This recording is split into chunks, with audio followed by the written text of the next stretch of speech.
My name is Nellie, and for as long as I can remember, I've been the afterthought in my family. Growing up, it was always about my younger sister, Emma, the golden child, the shining star, the one who could do no wrong. Emma was the daughter my parents had always dreamed of having. Me? I was the awkward one, the bookworm, the girl who'd rather solve math problems than socialize at parties. Don't get me wrong, I loved learning and was good at it, but in a family that valued charm over intellect, I might as well have been invisible. I remember one particular day when I was 12 and Emma was 10. We were at a family barbecue, and I had just won a regional spelling bee. I was bursting to share the news with anyone who'd listen. Mom, Dad, guess what? I ran up to them, certificate in hand. I won the spelling bee. My mother glanced at me, her eyes quickly darting back to Emma, who was doing cartwheels on the lawn. That's nice, dear, she said distractedly. Emma, sweetie, be careful. You might get grass stains on your new dress. I stood there, certificate crumpled in my fist, watching as relatives cooed over Emma's athletic prowess. No one asked about my achievement. No one cared. Our parents' favoritism wasn't subtle. Emma got new clothes, I got hand-me-downs. Emma got dance lessons, I got library cards. Emma got praise and attention, I got used to disappointment. As we grew older, the pattern continued. Emma blossomed into a beautiful teenager, popular and vivacious. I retreated further into my books and numbers, finding solace in the worlds where merit mattered more than charm. Nellie, why can't you be more like your sister? Became a common refrain in our household. It was usually followed by, Emma, darling, you're perfect just the way you are. I tried not to let it bother me. I told myself that one day, my hard work and intelligence would pay off. One day, I'd show them all that I was worth something too. As I entered high school, I threw myself into my studies with renewed vigor. I was determined to excel, to make achievements so impressive that even my parents couldn't ignore them. But as it turned out, I was fighting a losing battle against the golden glow of Emma's popularity. In my junior year, I reached what I thought would be the pinnacle of my academic career. I won the state math competition. It was a grueling contest, pitting the brightest minds against each other in a battle of numbers and logic. When they announced my name as the winner, I felt a surge of pride and hope. Finally, I thought, I'd done something truly extraordinary. I rushed home that day, trophy in hand, eager to share the news with my family. But as I burst through the door, I was met with the usual scene, my parents hovering around Emma, who was trying on a new costume. Mom, Dad, guess what? I said, breathless with excitement. I won the state math competition. My mother glanced up, a distracted smile on her face. Oh, that's nice, dear. Emma, honey, turn around. Let's see how it looks from the back. My father didn't even look up from adjusting Emma's costume. Good job, Nellie. Emma, are you sure this is the right size? It seems a bit tight around the shoulders. I stood there, trophy in hand, feeling utterly deflated. But, it's the state competition. I beat out hundreds of other students. That's great, sweetie, my mother said, not really listening. Emma has a big performance this weekend. We need to make sure everything's perfect. And just like that, my moment of triumph was overshadowed once again by Emma's latest endeavor. I retreated to my room, placing the trophy on my desk where it gathered dust, unnoticed by anyone but me. When it came time for college applications, I poured my heart and soul into every essay, every form. I was determined to get into the best school possible, to prove once and for all that I was worth something. The day the acceptance letters arrived was one I'll never forget. I'd been accepted to a prestigious university with a full scholarship to study financial analysis. My hand shook as I read the letter, tears of joy and relief streaming down my face. I found my parents in the living room, Emma sprawled across the couch between them. I got in, I said, my voice trembling with emotion. Full scholarship to study financial analysis at. Oh my God, Emma suddenly shrieked, jumping up from the couch. I forgot. I need a new costume for my performance next week. And just like that, the spotlight shifted. My parents leaped into action, grabbing their keys and wallets. I stood in the empty living room, acceptance letter clutched in my hand, listening to the sound of the car pulling out of the driveway. They didn't come back until late that night, arms laden with bags full of Emma's new costume and accessories. My acceptance? It was never mentioned again. As I threw myself into my studies at university, Emma's life took a different turn. She enrolled in the local community college, more focused on her social life than her academic pursuits. It wasn't long before she started dating John, her high school sweetheart. I immersed myself in the world of financial analytics, finding a sense of purpose and validation I'd never experienced before. For once, my intelligence and work ethic were recognized and appreciated. I made a few close friends who shared my passion for numbers and analysis. It felt like I was finally where I belonged. Meanwhile, back home, Emma's life was progressing exactly as our parents had always dreamed. She married John right after graduating from college, in a lavish ceremony that my parents spared no expense for. I stood by as a bridesmaid, feeling like an outsider in my own family once again. Within a year of their marriage, Emma announced she was pregnant. The day she gave birth to Lily, you'd have thought the sun rose and set on that delivery room. My parents were beside themselves with joy. "We're grandparents," my father kept saying, his eyes misty with tears. "Can you believe it, Nellie? Aren't you excited to be an aunt?" I was happy for Emma, truly. But I couldn't help but feel the sting of being overlooked yet again. I had just landed a job at one of the most prestigious financial firms in the city, but in the face of Emma's new motherhood, it seemed insignificant. When Anthony was born 2 years later, the cycle repeated. Emma was the perfect daughter with the perfect family, and I was just Nellie. The one who worked too much, who didn't date enough, who didn't give them grandchildren to dote on. By the time I turned 30, I had worked my way up to senior financial analyst. I was respected by my peers, sought after by clients, and finally feeling a sense of self-worth that had eluded me for so long. To celebrate my success, I decided to buy myself a house. It was a beautiful 4-bedroom home in a great neighborhood. It wasn't a mansion by any means, but it was mine, bought with my own hard-earned money. The day I got the keys, I felt a sense of pride and accomplishment that I'd never experienced before.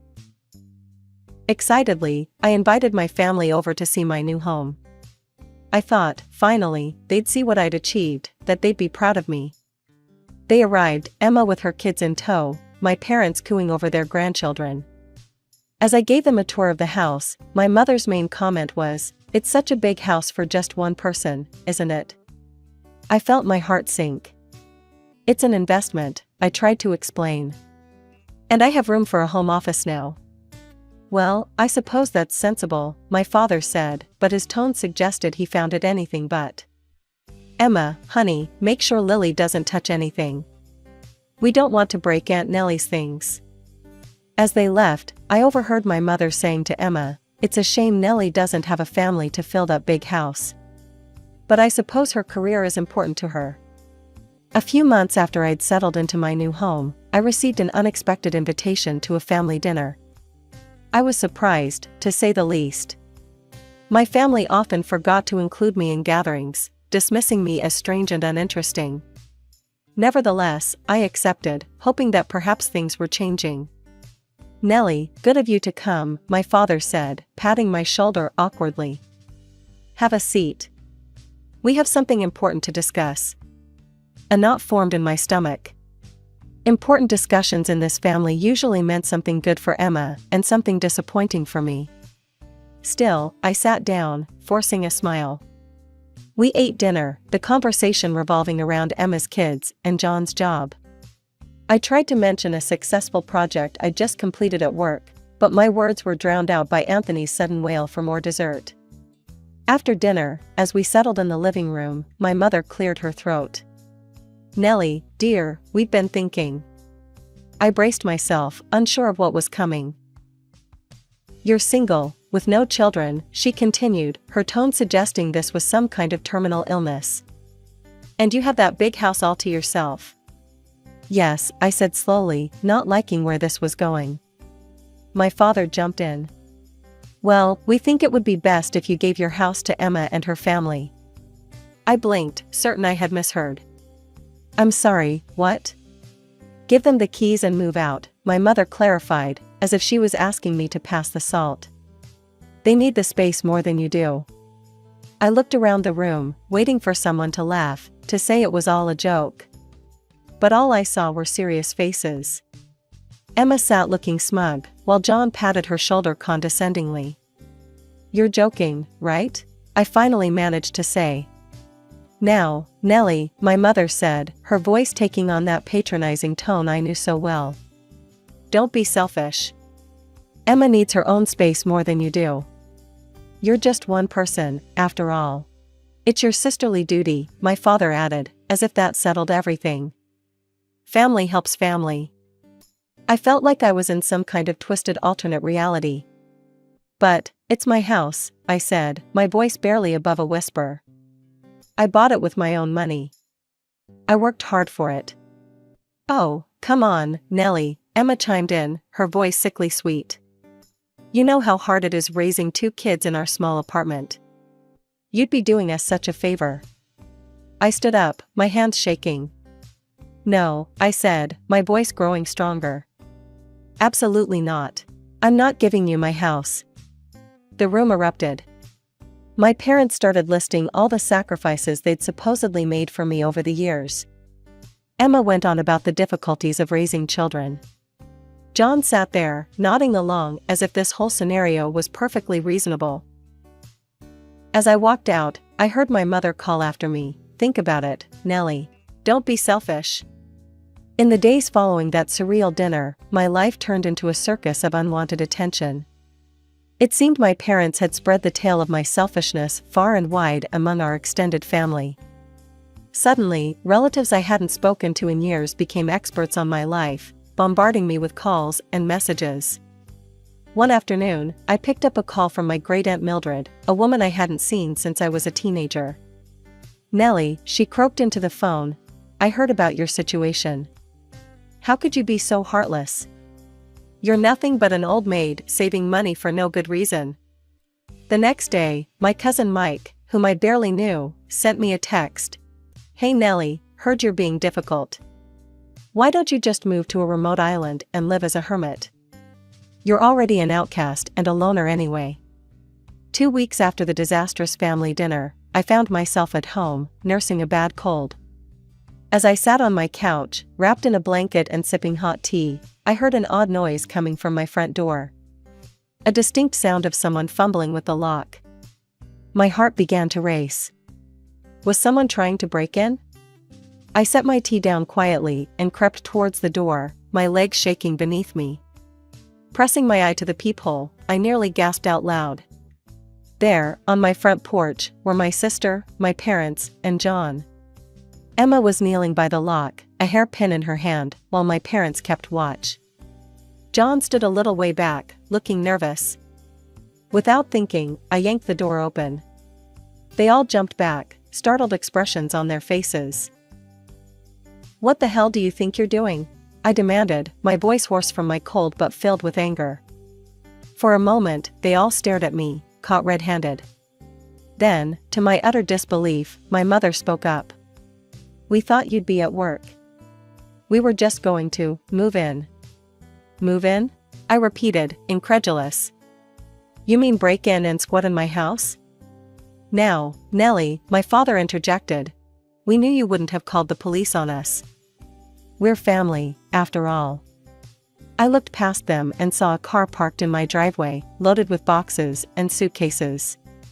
They had actually planned to move in behind my back. Get off my property, I said, my voice low and dangerous. Now, or I will call the police. I pulled out my phone and dialed 911, holding it up so they could see. Last chance, I said. Leave now. They stared at me for a long moment, disbelief written across their faces. Then, slowly, they began to retreat. I watched them drive away, my whole body shaking. Once they were out of sight, I closed the door, locked it, and slid down to the floor, my back against the solid wood. The very next day, I contacted a security company and had surveillance cameras installed around the perimeter of my property. These weren't just any cameras, they came with a voice recording function. But technology alone wasn't enough. I'd always wanted a dog, and now I had the perfect reason to get one. I headed to the local animal shelter, determined to find a companion who could also serve as a guardian. That's where I met Max. He was a large, mixed-breed dog with intelligent eyes and a wary demeanor. The shelter worker told me his story. He'd been abandoned by his previous owners for being too protective. I saw past his gruff exterior to the loyal, loving dog underneath. Max and I bonded quickly. At home, he was gentle and affectionate, always by my side. But when strangers approached the house, he transformed into a vigilant guardian, his deep bark a warning to anyone who might think of trespassing. I set up a beautiful kennel in the backyard for Max, complete with a cozy doghouse and plenty of toys. He seemed to love it, often lounging in the sun-dappled grass when he wasn't patrolling the perimeter. For 2 months, life was peaceful. But a work emergency called me out of town for a weekend. I was reluctant to leave, but my neighbor, Mrs. Johnson, assured me she'd take good care of Max. She adored him, often bringing him treats and taking him for walks when I worked late. I left feeling relatively at ease. But on the second night of my trip, my phone rang. It was Mrs. Johnson, and she sounded frantic. "Nellie, dear, there's been an incident," she said, her voice shaking.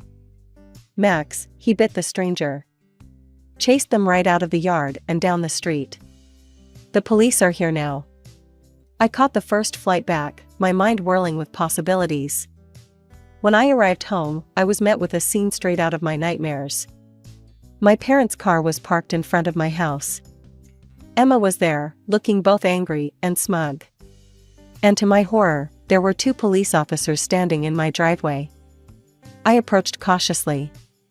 "What's going on here?" One of the officers stepped forward. "Ma'am, we've had a complaint about your dog attacking someone. Can you tell us what happened?"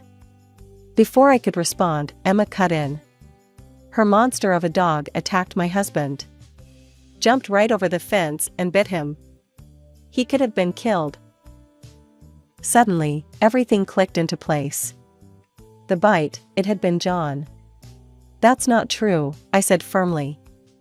"My dog was protecting my property from intruders. If your husband was bitten, it's because he was trying to break into my house." Emma's face turned an ugly shade of red. "Liar, put that beast down before it hurts someone else." My parents, who had been oddly quiet, now chimed in. "We'll be pressing charges," my father said, a gleam in his eye. "You'll have to pay for John's medical bills, of course." The officer looked between us, clearly sensing the family tension. "Ma'am, due to the complaint, we're going to have to take your dog to the kennel for evaluation. If he's deemed aggressive, he may have to be put down." My heart sank as I watched animal control load Max into their van. He looked at me with confused, sad eyes, and I felt tears well up in my own. As the officers and animal control drove away, my mother approached me. In a low voice, she said, "You know, Nellie, all of this could have been avoided if you'd just given us the house. It's not too late. Give us the house, and we'll drop the charges. Otherwise, well, you know what happens to aggressive dogs." As I stood in my driveway, watching my family drive away with smug satisfaction, a sudden realization hit me like a bolt of lightning. The security cameras. I rushed into the house, my heart pounding in my chest. My hands shook as I booted up my laptop and accessed the security footage from the previous night. As the video began to play, I held my breath, praying that the cameras had captured what I needed. The footage was crystal clear.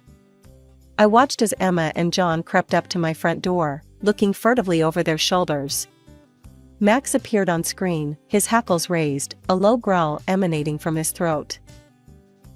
Then, I heard Emma's voice, clear as day. "John, kick the dog. When it bites you, we can accuse Nellie and demand compensation. Or better yet, we can get the whole house in exchange for the dog's life. I felt sick to my stomach as I watched John cruelly kick Max.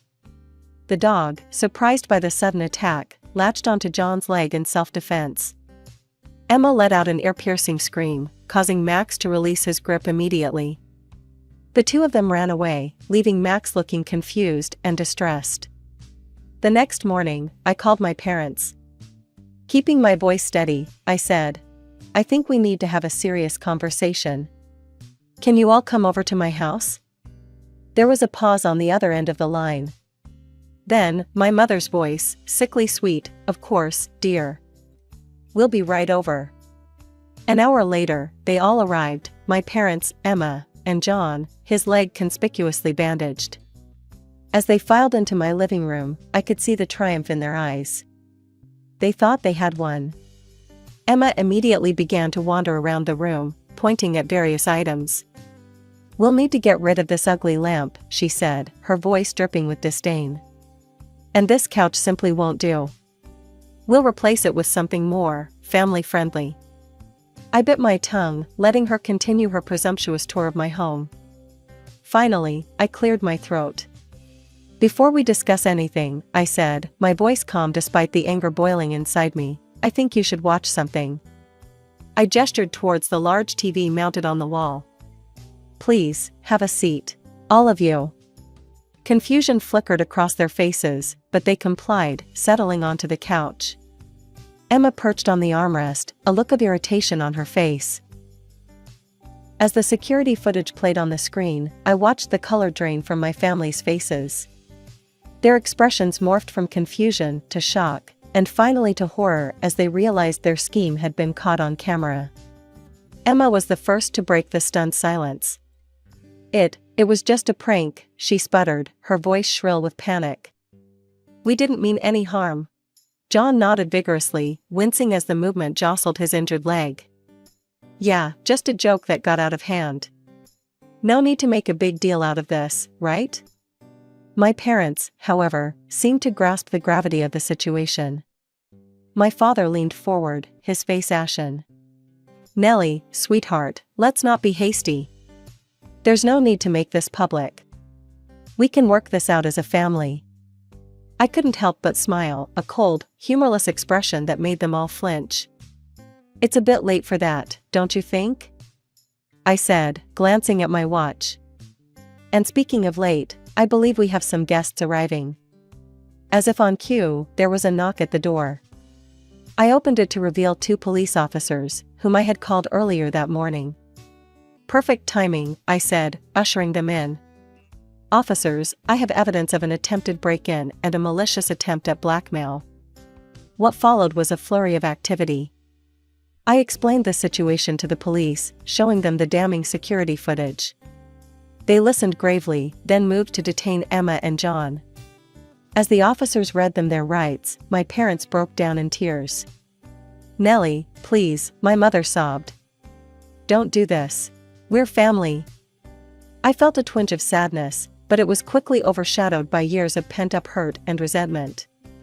"You should have thought of that before you tried to steal my home and hurt my dog," I said coldly. "I think it's time for you to leave." They left in tears, following behind as Emma and John were escorted to the police cruiser. That evening, with a weight lifted off my shoulders, I went to the animal shelter to bring Max home. He was overjoyed to see me, his tail wagging furiously as he covered my face with kisses.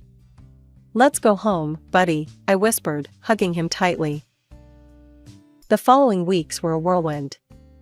Emma and John were arrested and stood trial. With the clear evidence from my security cameras, they were found guilty of attempted breaking and entering, as well as attempted blackmail. They were slapped with a hefty fine, which was awarded to me, and given suspended sentences. I made the decision to cut off all communication with my immediate family. However, I felt it was important that the rest of the family knew the truth. I sent a detailed account of what had transpired, along with copies of the security footage, to all our extended relatives. The response was overwhelming. Aunts, uncles, and cousins who had once berated me for my selfishness now sent messages of support and apology. My parents, Emma, and John found themselves ostracized from family gatherings, their actions deemed unforgivable by even the most forgiving relatives. As for me, life took a turn for the better. I continued to excel at my job, finding more satisfaction in my work than ever before. Max and I settled into a comfortable routine, enjoying long walks in the park near our home. It was on one of these walks that I met Greg, a kind-hearted software engineer with a golden retriever named Luna. We hit it off immediately, bonding over our shared love of dogs and our similar experiences with difficult families. We exchanged numbers and began dating, our relationship blossoming with each passing day.